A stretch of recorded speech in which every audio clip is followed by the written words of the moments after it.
Tonle Sap, the dry lake. Who could have ever imagined that a phenomenal lake of Southeast Asia, the Tonle Sap Lake, whose fate of flows determined by the Mekong River, would perfectly portray such a majestic seasonal shift? Originally, the Tonle Sap is like a magic sponge that can shrink and expand by flows of water.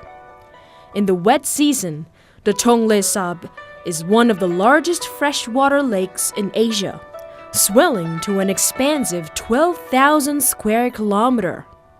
A unique hydrologic phenomenon causes the river to reverse direction, filling the lake instead of draining it. The engine of this phenomenon is the Mekong River, which becomes bloated with snow melt and runoff from the monsoon rains. The swollen Mekong backs up into the Tonle Sap River at the point where the rivers meet at the Chak-Tamuk confluence, forcing the waters of the Tonle Sap River back upriver into the lake.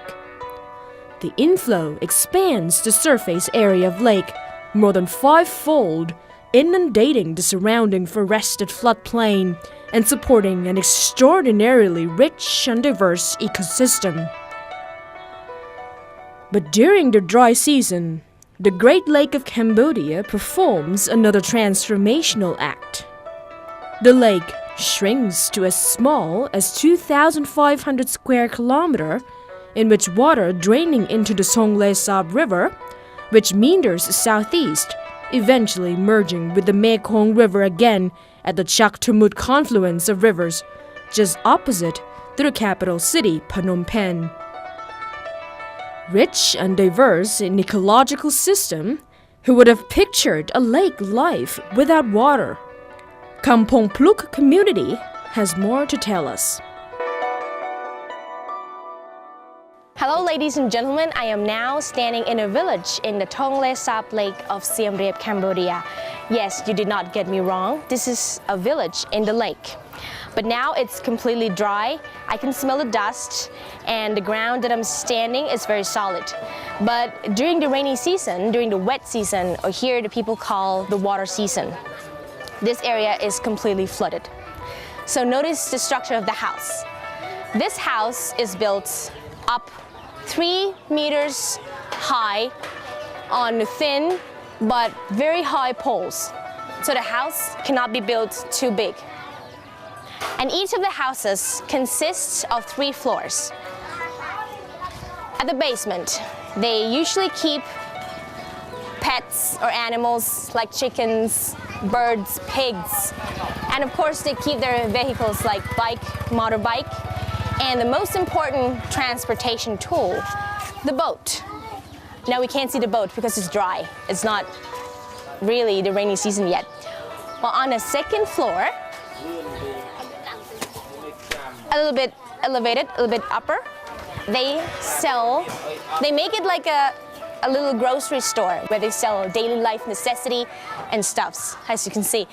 But during the rainy season, the upper floor, this second floor and the basement are completely flooded, so full of water. So they bring out these stuffs to sell it on the boat. And on the upper floor,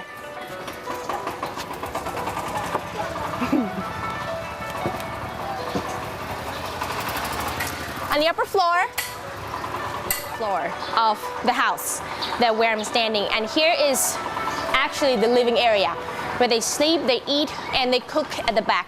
And the bathroom is at the back of the house. Well, on the upper floor here, it is actually the living area where they put like a little sofa and a sofa bed. So they sit here and relax. And of course, this is like their small port where usually, well, full of water here, absolutely. And the boat usually docked here and, you know, transfer people and goods and travel around the village. Well, when you have a village and a huge amount of villagers and people living here, well, one thing that they cannot live without is a temple. Well, behind me there is a temple of the Tonle Sap Lake. And of course, they're preparing stuffs and a little amusement park just to celebrate the new religious compound being built in the pagoda behind me.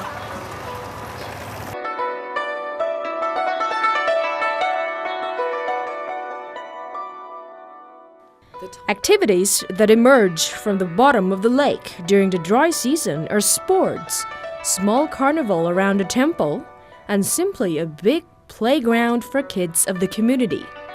People have been living in this kind of community for more than a century. It is impossible to imagine their lives elsewhere. พัชสุรังเดชาพุทธรังสี Tonle Sap, Siem Reap, Cambodia